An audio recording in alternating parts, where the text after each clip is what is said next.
Hello friends, नमस्कार, good evening. आप सभी का बहुत बहुत स्वागत है आपके अपने channel triple C WiFi study पर। आइए स्टार्ट करते हैं आज के इस क्लास को। आज की इस क्लास में काफ़ी इंपॉर्टेंट प्रश्नों को डिस्कस करेंगे। ये सभी प्रश्न आपके होने वाले ट्रिपल सी एग्जाम के लिए काफ़ी इंपॉर्टेंट हैं, सो आप सभी इस क्लास को लास्ट तक अवश्य देखें। आज का ये क्लास नंबर 5 है। इससे पहले 4 क्लास हम आप सभी को करा चुके हैं। अगर आपने वो क्लास नहीं देखे हैं तो आप सभी को चैनल की प्लेलिस्ट में जाना है। वहाँ पर ट्रिपल सी दिसंबर जनवरी नाम की एक प्लेलिस्ट मिलेगी, जहाँ से आप वो सारे क्लास कर सकते हैं। और इससे पहले भी जो हमने क्लास कराए हैं वो भी आप सभी को देखने हैं। चलिए स्टार्ट करते हैं। जो साथी क्लास में आ चुके हैं, आप सभी एक बार सेशन को शेयर कर दें ताकि और भी बच्चे और भी साथी इस क्लास को ज्वाइन कर पाएँ। आज की इस क्लास का पीडीएफ भी आप सभी डाउनलोड कर सकते हैं। पीडीएफ आप www.triplec.com से डाउनलोड कर सकते हैं। चलिए स्टार्ट करते हैं और देखते हैं आज का सबसे पहला प्रश्न आपसे क्या पूछा गया है। आज का सबसे पहला प्रश्न है, पूछा है निम्न में से किस लैंग्वेज में लिखे प्रोग्राम को कंप्यूटर बिना किसी ट्रांसलेटर की मदद से पढ़ लेता है। यानी किस लैंग्वेज में लिखे गए प्रोग्राम को कंप्यूटर बिना किसी ट्रांसलेटर की हेल्प से पढ़ सकता है। In which language is the program written by the computer without the help of translator? बताइए। सही जवाब करना है कमेंट बॉक्स में। High level, machine language, both या इसमें से कोई नहीं। देखिए, आप सब जानते हैं जो आपका कंप्यूटर है उसकी जो भाषा है वो कौन सी भाषा है? मशीन लैंग्वेज है। यानी जो कंप्यूटर है वो केवल और केवल कौन सी भाषा को समझ सकता है? तो आपने कहा सर मशीन लैंग्वेज को ही समझ सकता है। तो मशीन लैंग्वेज में लिखे गए प्रोग्राम को कंप्यूटर बिना किसी ट्रांसलेटर की हेल्प से पढ़ सकता है।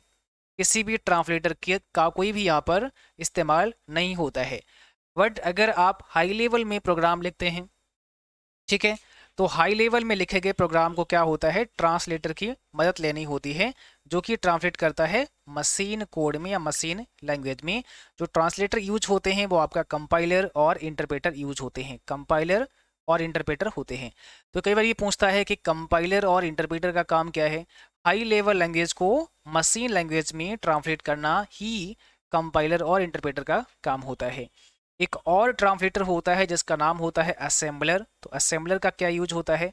तो असेंबली भाषा में लिखे गए प्रोग्राम को ट्रांसलेट किया जाता है असेंबलर के द्वारा मशीन कोड में। यानी मशीन कोड में ही ट्रांसलेट करना होता है, तभी हमारा सिस्टम समझ सकता है। ठीक है। और मशीन कोड जो होते हैं उसको बाइनरी कोड कहते हैं या बाइनरी डिजिट कहा जाता है। ठीक है, बाइनरी डिजिट आप बोल सकते हैं, जो कि 0 और 1 की फॉर्म में होते हैं। इसका बेस 2 होता है ओनली। आधार कितना होता है? 2 होता है। तो यहाँ पर क्या हो जाएगा? ऑप्शन बी हो जाएगा आपका right answer. Question number second में पूछा गया है विंडोज एक्सप्लोरर को ओपन करने के लिए क्या शॉर्टकट की होता है। विंडो एक्सप्लोरर को ओपन करना है, उसकी शॉर्टकट की आपसे पूछी गई है। देखिए, विंडो एक्सप्लोरर होता क्या है? अगर आप अपने कंप्यूटर आइकन पर, जो आपके डेस्कटॉप पर एक कंप्यूटर का आइकन होता है, तो कंप्यूटर आइकन पर अगर आप क्लिक करते हैं तो भी आपका विंडो एक्सप्लोरर ओपन हो जाता है।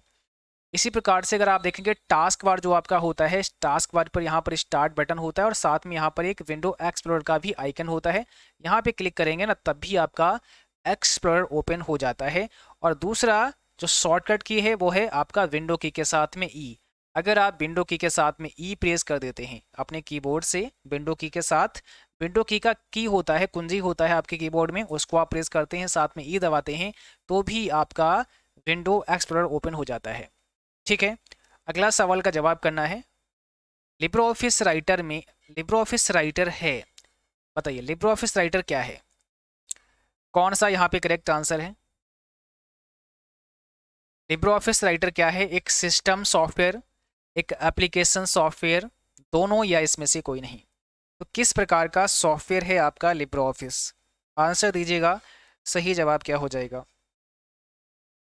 जो भी बच्चे अभी भी क्लास से जुड़े हैं, आप सभी एक बार सेशन को शेयर कर दें ताकि और भी बच्चे इस क्लास को देख पाएँ, इस क्लास को पढ़ पाएँ। और जिन बच्चों ने चैनल को सब्सक्राइब नहीं किया है, आप सबको चैनल को भी सब्सक्राइब करके बेल आइकन भी प्रेस कर लेनी है ताकि नोटिफिकेशन भी आप सबको मिलते रहें। देखिए, यहाँ पर ऑप्शन बी हो जाएगा, एक एप्लीकेशन सॉफ्टवेयर है। लिब्रो ऑफिस राइटर एक एप्लीकेशन सॉफ्टवेयर है। एप्लीकेशन सॉफ्टवेयर क्या होते हैं? ऐसे सॉफ्टवेयर जिन पर यूजर कार्य करता है, यानी अगर आप किसी सॉफ्टवेयर पे काम करते हैं वो सॉफ्टवेयर एप्लीकेशन सॉफ्टवेयर कहलाता है। फिर वो चाहे राइटर हो, कैल्क हो, इम्प्रेस हो, है ना, एमएस वर्ड हो, एक्सेल हो, पावर पॉइंट हो, फोटोशॉप हो, जहाँ पर यूजर काम करता है वो सॉफ्टवेयर एप्लीकेशन होता है। तो लिब्रे ऑफिस राइटर भी एक एप्लीकेशन सॉफ्टवेयर है। दूसरा याद रखना है, लिब्रे ऑफिस राइटर एक ओपन सोर्स सॉफ्टवेयर है। अब ओपन सोर्स का मतलब क्या होता है? ऐसे सॉफ्टवेयर जो हमें फ्री में मिल जाते हैं।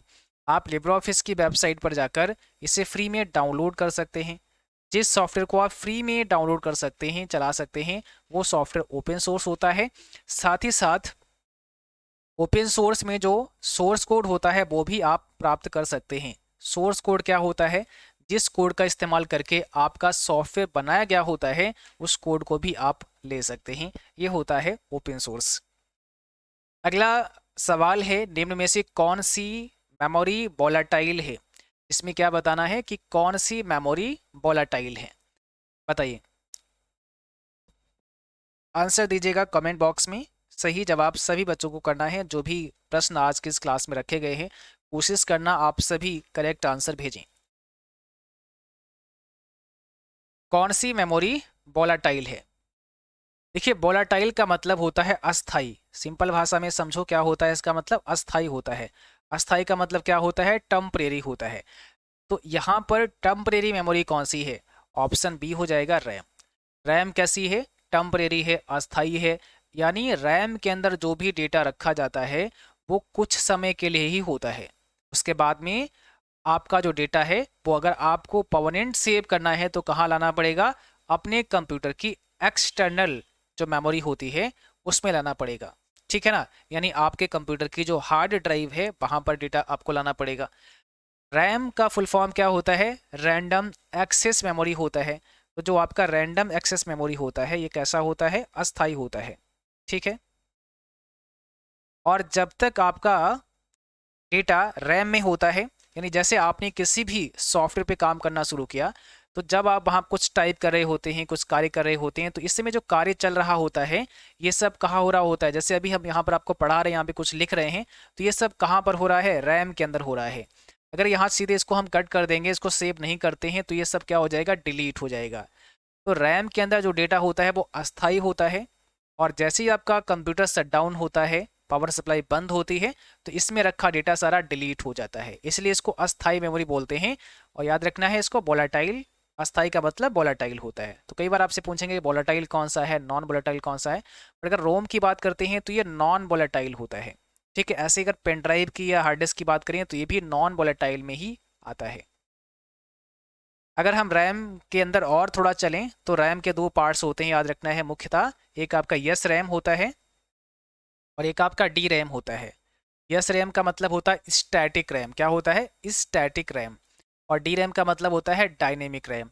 स्टैटिक रैम का मतलब होता है कि ये रिफ्रेश नहीं करना होता है, इसलिए इसको बोला जाता है नॉन रिफ्रेशिंग मेमोरी। और डी रैम को रिफ्रेश करना पड़ता है, इसलिए इसको रिफ्रेशिंग मेमोरी कहा जाता है। यस रैम जो होता है वो डी रैम से महंगा होता है। और यस रैम कहाँ पर होता है? तो आपके कंप्यूटर में जो कैसे मेमोरी लगा होता है इसके अंदर क्या होता है? यस रैम होता है। कैसे मेमोरी के अंदर यस रैम होता है। अगला सवाल है, डिफरेंस इंजन कब निर्मित हुआ? डिफरेंस इंजन का आविष्कार कब हुआ? और ये बहुत इंपॉर्टेंट है, डिफरेंस इंजन बनाया किसने? तो आप सबको पता है चार्ल्स बेबेज, जिन्हें फादर ऑफ कंप्यूटर कहा जाता है। तो डिफरेंस इंजन चार्ल्स बेबेज के द्वारा बनाया गया है।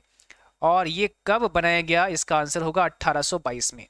1822 में डिफरेंस इंजन का निर्माण हुआ चार्ल्स बेबेज के द्वारा। और इसके बाद में 1833 में कौन सा इंजन, कौन सा आविष्कार हुआ था चार्ल्स बेबेज के द्वारा? एनालिटिकल इंजन का। एनालिटिकल इंजन का आविष्कार हुआ था। कब? 1833 में। ये भी आपके चार्ल्स बेबेज के द्वारा ही किया गया था। ठीक है। यहाँ पर क्या है? ए है। तीसरी पीढ़ी के कंप्यूटर में प्रयुक्त होता था, जो थर्ड जनरेशन के कंप्यूटर थे, यानी जो थर्ड जनरेशन थे उसमें कौन सा टेक्नोलॉजी यूज होता था? ये सब आपको आना चाहिए कि फर्स्ट जनरेशन में किसका यूज हुआ, सेकेंड में किसका हुआ, थर्ड में किसका हुआ। तो अगर हम थर्ड की बात करते हैं तो आईसी हो जाएगा। आईसी यानी इंटीग्रेटेड सर्किट। क्या होता है इसका फुल फॉर्म? इंटीग्रेटेड सर्किट होता है इसका फुल फॉर्म। ठीक है। इंटीग्रेटेड सर्किट का इस्तेमाल हुआ था थर्ड जनरेशन में। फर्स्ट में किसका हुआ था? वैक्यूम ट्यूब का हुआ था। सेकेंड में ट्रांजिस्टर्स का हुआ था। थर्ड में आईसी का। फोर्थ में वीएलएसआई और फिफ्थ में यूएलएसआई, ठीक है, प्लस एआई। वीएलएसआई का मतलब होता है वेरी लार्ज स्केल इंटीग्रेशन और यूएलएसआई का मतलब होता है अल्ट्रा लार्ज स्केल इंटीग्रेशन। याद रखना है आप सभी को। अगला सवाल देखो, निम्न में से किस मेमोरी में रखा डेटा अस्थायी होता है और कंप्यूटर बंद होने पर स्वतः नष्ट हो जाता है? बहुत सिंपल है, अभी इसके बारे में बात की थी तो आप सबको पता होगा। सही जवाब क्या हो जाएगा? किस मेमोरी में रखा डेटा अस्थायी होता है और जैसे ही पावर सप्लाई बंद होती है, कंप्यूटर शट डाउन होता है, वो डेटा भी डिलीट हो जाता है। तो सिंपल सी बात है, यहाँ पर रैंडम एक्सेस मेमोरी हो जाएगा। क्या हो जाएगा? रैंडम एक्सेस मेमोरी, यानी रैम के अंदर जो डेटा होगा वो कैसा होगा?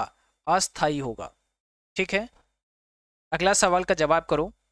टच स्क्रीन उदाहरण है। टच स्क्रीन किसका एग्जाम्पल है? टच स्क्रीन इनपुट डिवाइस है, आउटपुट डिवाइस है, स्टोरेज डिवाइस है, कोई ऑल ऑफ दीज का ऑप्शन यहाँ पे कौन सा करेक्ट होगा? कौन सा सही जवाब हो जाएगा? तो देखिए, टच स्क्रीन की बात करते हैं तो ये इनपुट डिवाइस होगा। ऑप्शन हमारा पहला हो जाएगा, इनपुट डिवाइस का एग्जाम्पल है आपका टच स्क्रीन। क्वेश्चन नंबर 9 में पूछा गया है, बाइनरी नंबर सिस्टम का आधार होता है। अभी जैसा कि हमने आपको बताया था, बाइनरी नंबर सिस्टम का बेस कितना होता है? आधार पूछते हैं आपसे कई बार एग्जाम में, तो बेस कितना होता है?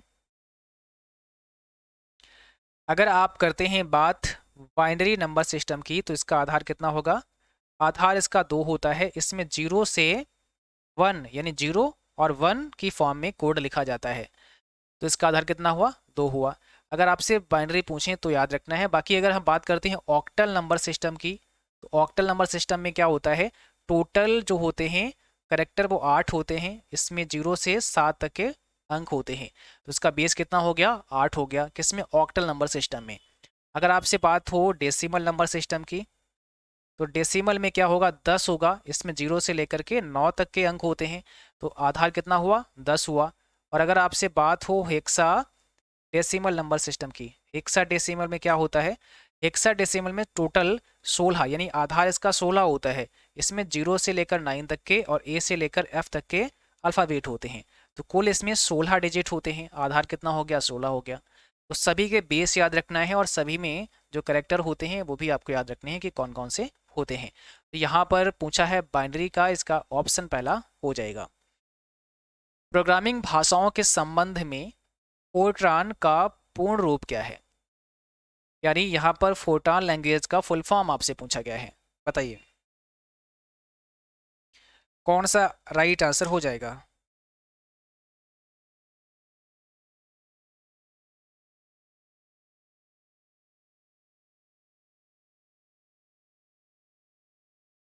देखिए, फोर्ट्रान की बात करते हैं तो फार्मूला ट्रांसलेशन होता है। इसका फुल फॉर्म क्या होता है? Formula translation. ठीक है। तो यहाँ पर ऑप्शन बी हो जाएगा, फार्मूला ट्रांसलेशन। ये फोर्ट्रान का फुल फॉर्म होता है और इसको बनाया गया था 1954 में। यह ध्यान रखना है, 1954 में बनाया गया था, बट इसको कॉमर्शियली रिलीज कब किया गया था? 1957 में। 1957 में इसको रिलीज किया गया था, ये भी आपको ध्यान रखना है। ठीक है। फुल फॉर्म क्या है? फार्मूला ट्रांसलेशन फुल फॉर्म होता है। दूसरा याद रखना है, ये फर्स्ट आपकी हाई लेवल प्रोग्रामिंग लैंग्वेज है। यानी जो आपका फोर्ट्रान है, ये पहली first high level programming language है। हाई लेवल प्रोग्रामिंग लैंग्वेज है कौन सी? फोर्ट्रान। अगला सवाल का जवाब करना है, रोम के किस किस्म के डेटा को परावैंगनी प्रकाश के माध्यम से डिलीट किया जा सकता है? रोम के किस किस्म के डेटा को आप अल्ट्रा वायलेट रेज के माध्यम से मिटा सकते हैं, डिलीट कर सकते हैं? देखिए, अगर हम रोम की बात करते हैं तो रोम क्या होता है? रीड ओनली मेमोरी होता है। इसमें रखा डेटा केवल हम रीड कर सकते हैं। आप रोम के अलग अलग टाइप भी होते हैं, जैसे आपका पी रोम हो गया, ईपी रोम हो गया, डबल ईपी रोम हो गया। तो किस किस्म के डेटा को आप अल्ट्रा वायलेट रेज से मिटा सकते हैं? आंसर हो जाएगा ईपी रोम। इसका फुल फॉर्म होता है erasable programmable read only memory. Erasable है यानी इसको हम इरेज कर सकते हैं इसके डेटा को, बट अल्ट्रा वायलेट रेज के माध्यम से। और एक होता है डबल ईपी रोम, इसका मतलब होता है इलेक्ट्रिकली इरेजेबल, यानी इसको हम इलेक्ट्रिक के थ्रू इरेज कर सकते हैं। कौन सा? जो डबल ईपीरोम होता है। और जो पीरोम होता है इसको केवल हम एक बार प्रोग्राम कर सकते हैं।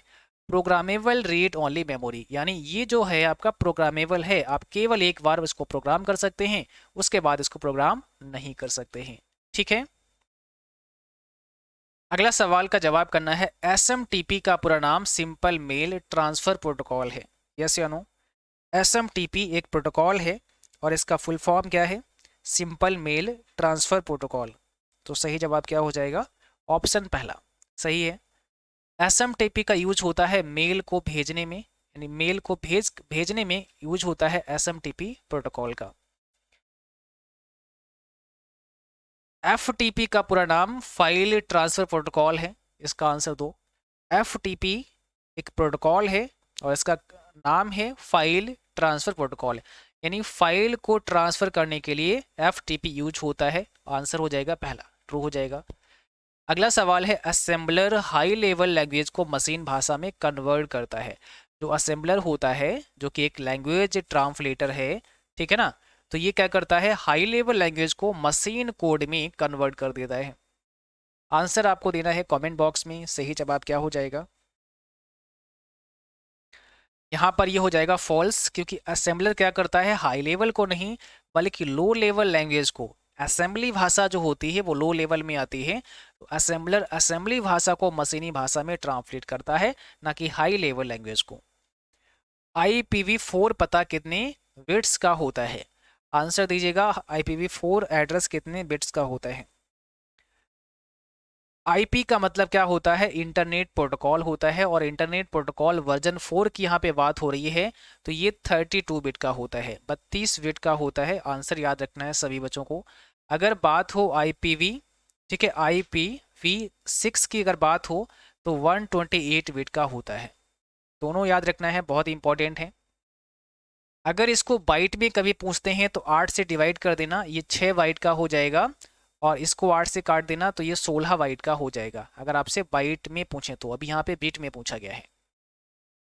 सॉफ्टवेयर जो www पर वेब पेज व्यू करने के लिए प्रयोग होता है, उसे आप क्या बोलते हैं?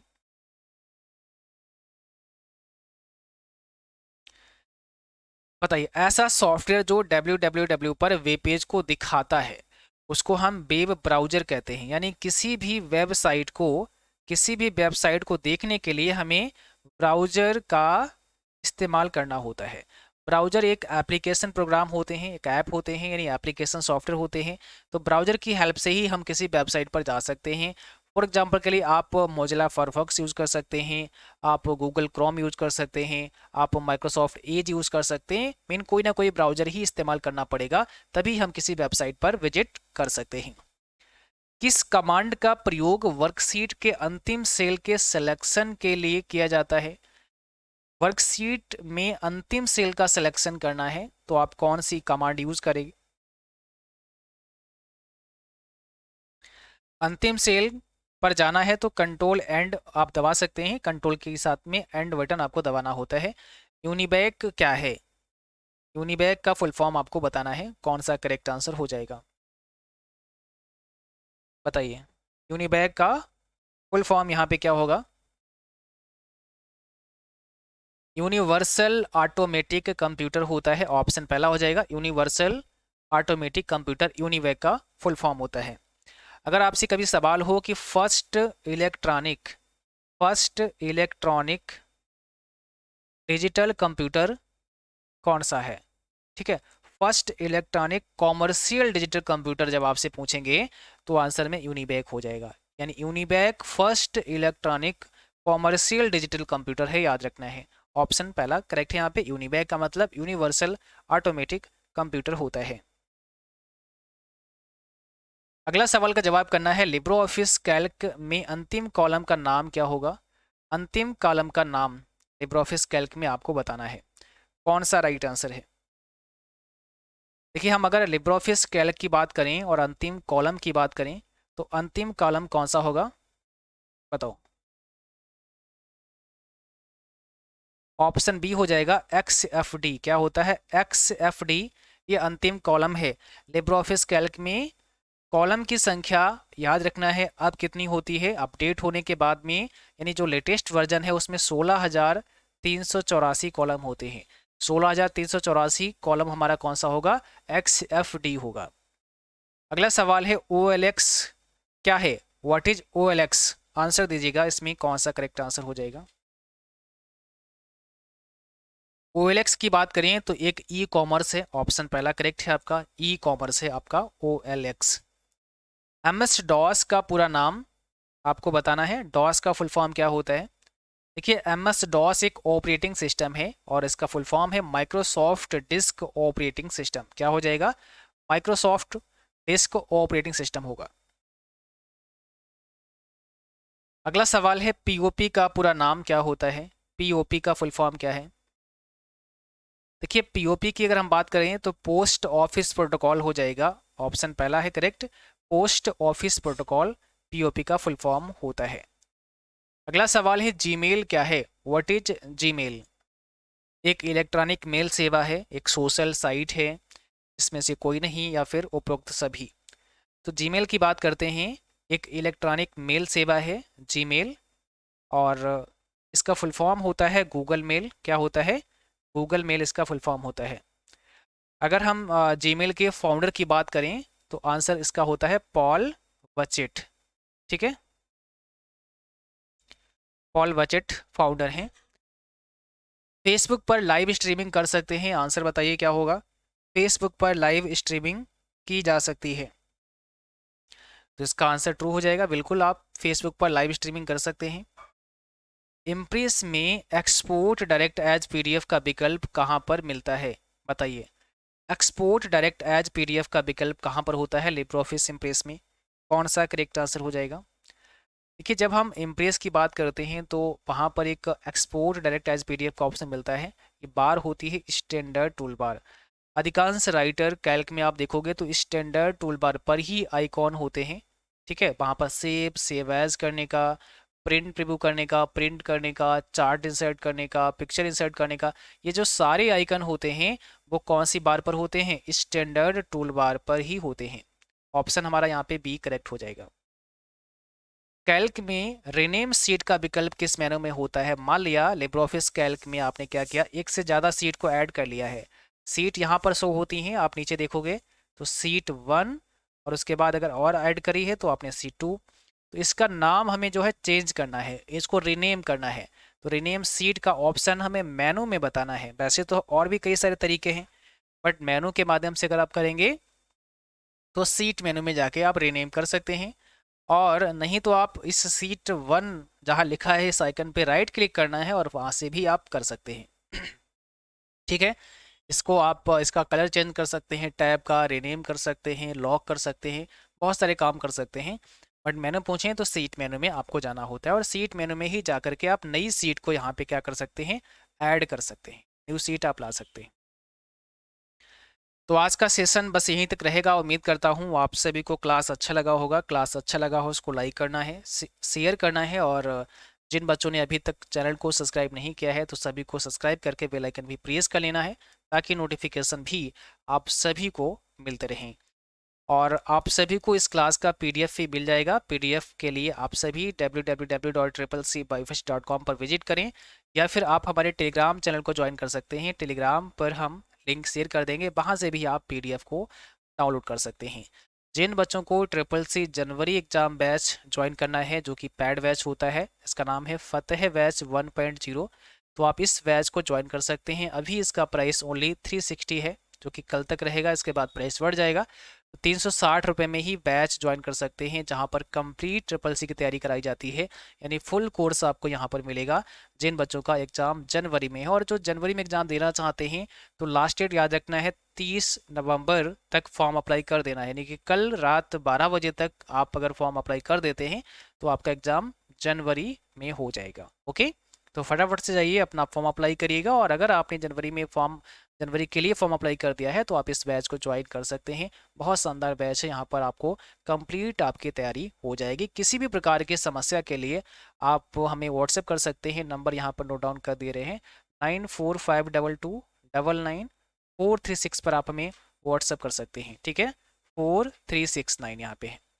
इस नंबर पर आप हमें व्हाट्सअप कर सकते हैं, आपकी हेल्प कर दी जाएगी। चलिए आज के लिए बस इतना ही, मिलते हैं अगली क्लास में, तब तक के लिए जय हिंद, बाय बाय, गुड नाइट।